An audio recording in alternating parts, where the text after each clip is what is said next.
Sziasztok! Anna vagyok, ez pedig a Hajazós csatornám. Már nagyon régóta ígérgetem a vendégeimnek, hogy megmutatom, hogy hogyan kell beszárítani magatoknak a hajatokat, illetve hogy hogyan lehet szépen begöndöríteni kúpvassal. Szóval, hogyha érdekel titeket, hogy hogyan tudtok szép hajkoronát varázsolni otthon magatoknak, úgyhogy közben letörik a kezetek, akkor tartsatok velem!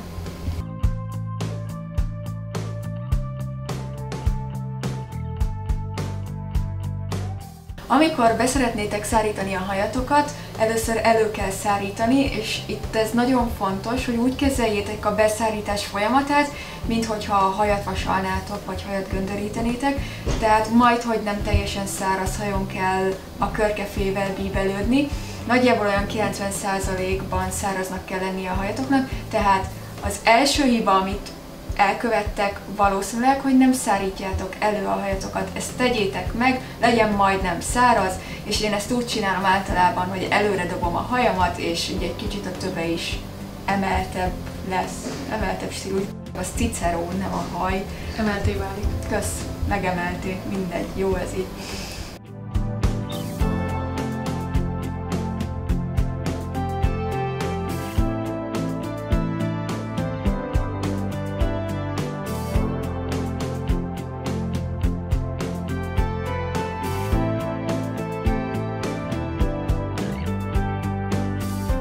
Én minden hajmosás után, használok hővédőt, ami egyébként az IDR-nek a 911 spréje. Ezzel szoktam vízesen befújni a hajam, és utána állok neki a hajszárításnak.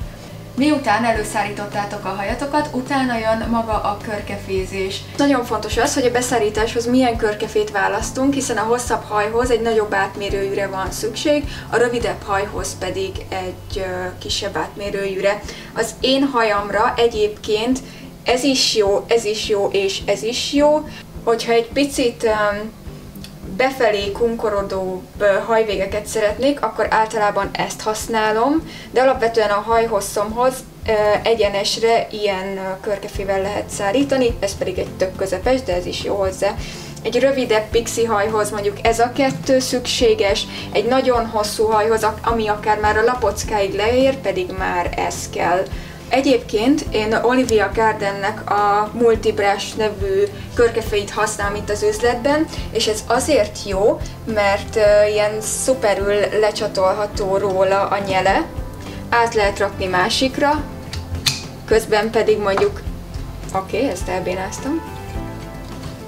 Szóval közben pedig ezt benne lehet hagyni a hajban, és akkor még jobban meg lesz emelve a hajtő, és egy ilyen nagyon-nagyon laza, hullámos hajat kaphatunk a végén. Miután előszárítottátok a hajatokat, utána jön maga a körkefézés. Ezt leválasztásokban kell végigcsinálni, és arra figyeljetek, hogy egyrészt ezek a leválasztások vízszintesek, és nagyjából olyan vastagságúak legyenek, mint a körkefének az átmérője. De nyilván ez nem aranyszabály, a lényeg, hogy ne túl apró leválasztásokban csináljátok a hajatokat, mert akkor 3 év mire beszárítjátok.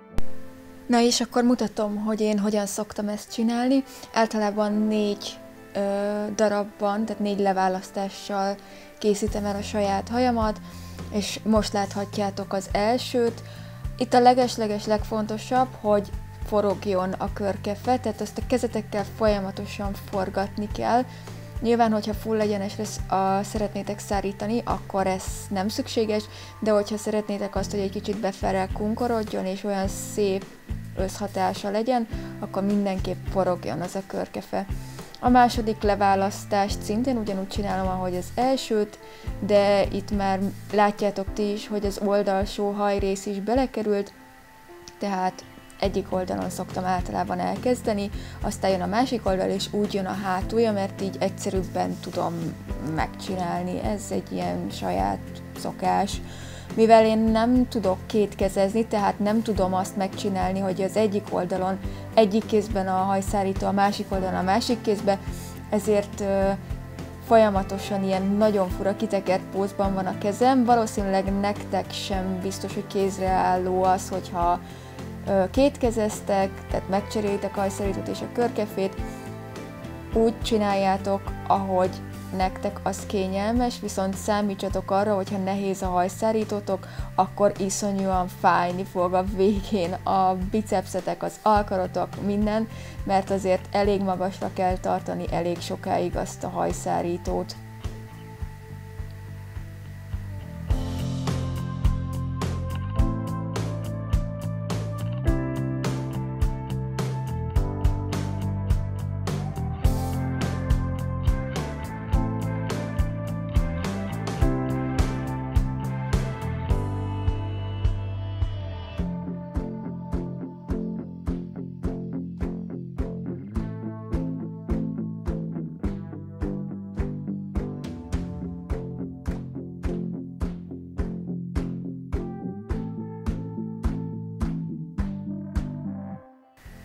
A harmadik leválasztást most nem mutatom meg, hogy ezt hogy csináltam, ugyanúgy, ahogy az első kettőt.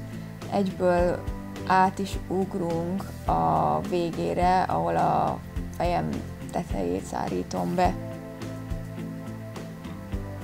Arra figyeljetek, hogyha szeretnétek megemelni a hajtöveteket, akkor a körfelét egy kicsit felfelé is húzzátok, amikor a tőnél vagytok, ne csak, ahogy látjátok, én lefelé és oldalirányba is húzom, de felfelé is egy picit így emeljétek meg, és ezzel nagyon-nagyon szép volumenizált hatást lehet elérni.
Ha tetszett nektek ez a videó, iratkozzatok fel a csatornámra, kedveljétek a videót és mindenféle egyéb, kövessetek Instagramon, meg Facebookon, meg gyertek el hozzám, meg mindenféle tök jó ilyen dolog.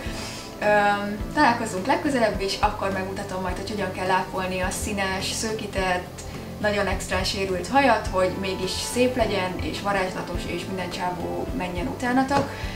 De szerintem ez túl hosszúra nyúlt elköszönés lett, szóval sziasztok!